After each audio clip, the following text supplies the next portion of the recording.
கோகுலாஷ்டமி. குழந்தை கிருஷ்ணனை உங்களை வீட்டிற்கு வரவேற்று இப்படி வழிபடுங்கள். கிருஷ்ண ஜெயந்தி விரதம். கிருஷ்ணர் ஆவணி மாதம் அஷ்டமி திதியில் ரோகிணி நட்சத்திரத்துடன் கூடிய நாளில் அவதரித்தவர். இந்த ஆண்டு ஆகஸ்ட் 26ஆம் தேதி நாளை திங்கட்கிழமை நாடு முழுவதும் கிருஷ்ண ஜெயந்தி கொண்டாடப்படுகிறது. இந்நாளை கிருஷ்ண ஜெயந்தி என்றும் ஜென்மாஷ்டமி என்றும் கோகுலாஷ்டமி என்றும் கொண்டாடப்படுகிறது. கண்ணா, முகுந்தா என்று பல பெயர்களில் கிருஷ்ணரை அழைக்கிறோம்.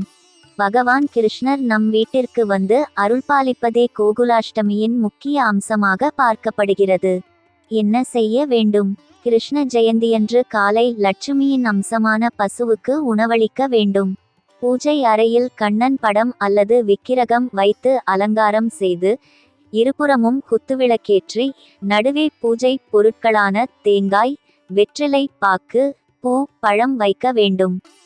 குழந்தைகளை கண்ணனாகவும் ராதையாகவும் அலங்கரிக்க வேண்டும். கிருஷ்ணர் குழந்தை பருவத்தில் வெண்ணெய் திருடி உண்டு மகிழ்ந்தார்.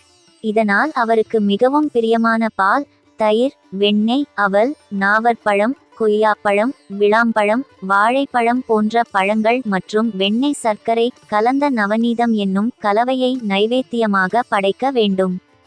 வெள்ளச்சீடை, உப்பு சீடை, முறுக்கு, லட்டு, மைசூர் பாகு, தேன்குழல், மனோகரம், திரட்டுப்பால், பர்பி போன்றவற்றையும் படைத்து குழந்தைகளுக்கு வழங்க வேண்டும். அன்று காலையில் இருந்து ஸ்ரீமன் பாகவதம், கிருஷ்ணாஷ்டகம், கிருஷ்ணன் கதைகள் படிக்க வேண்டும். துவாதச மந்திரமான ஓம் நமோ பகவதே வாசுதேவாய என்னும் மந்திரத்தை 108 முறை ஜெபித்து மலர்களை அவரது படத்திற்கு தூவ வேண்டும். தூப தீபம், பத்தி, கற்பூர ஆரத்தி காட்ட வேண்டும். பாகவதத்தில் கண்ணனின் பிறப்பை விவரிக்கும் தசம ஸ்கந்தம் எனப்படும் 10வது அத்தியாயத்தை ஒருவர் படிக்க குடும்பத்தில் மற்றவர்கள் கேட்க வேண்டும். இதனால் பகவான் கிருஷ்ணரின் ஆசீர்வாதம் நமது இல்லத்திற்கும் உள்ளத்திற்கும் கிடைக்கும். கிராமங்களில் மாலை வேளையில்தான் கிருஷ்ண ஜெயந்தி பூஜை செய்வார்கள். வீட்டில் பூஜையும் நைவேத்தியமும் செய்து முடித்த பிறகு அருகே உள்ள கண்ணன் ஆலயத்துக்கு சென்று இறைவனை வணங்கி அங்கு நடத்தும் உரியடி, வழுக்கு மரம் ஏறுதல் ஆகியவற்றை கண்டு மகிழ்வது சிறப்பு. ஆடல், பாடல், கோலாட்ட நிகழ்ச்சிகள், குழந்தைகள் ஆடுவதை பார்க்கும்போது கண்ணன் ஒவ்வொரு கோபியர்களிடமும் ஆனந்த நடனம் ஆடிய தீராத விளையாட்டு பிள்ளையை நினைவுபடுத்தும்.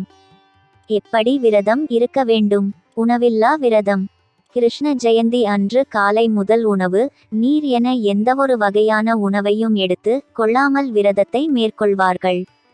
சரியாக அஷ்டமி திதி நடக்கும் நாளின் இரவு 12 மணிக்கு கிருஷ்ணருக்கு சிறப்பு பூஜை, பிரசாதங்கள் படைத்த பின்னர் தன் விரதத்தை முடிப்பார்கள். இவ்விரதத்தின்போது பகவத்கீதை, கிருஷ்ணர் குறித்த பஜனைகள், பாடல்கள், கீர்த்தனைகள் இசைத்து விரதத்தை முழுவதும் கிருஷ்ணரின் மீது லயிக்க விடுவார்கள்.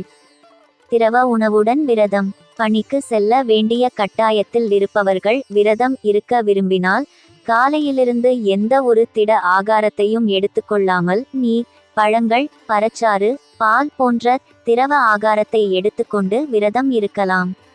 உப்பு சேர்த்த உணவுகள், நீர் ஆகாரங்கள், தானியங்கள் ஆகியவற்றை கண்டிப்பாக இந்த விரதத்தின் போது எடுத்துக்கொள்ளக்கூடாது. கிருஷ்ணனை அன்போடும் பக்தியோடும் வீட்டிற்கு அழைப்போம்.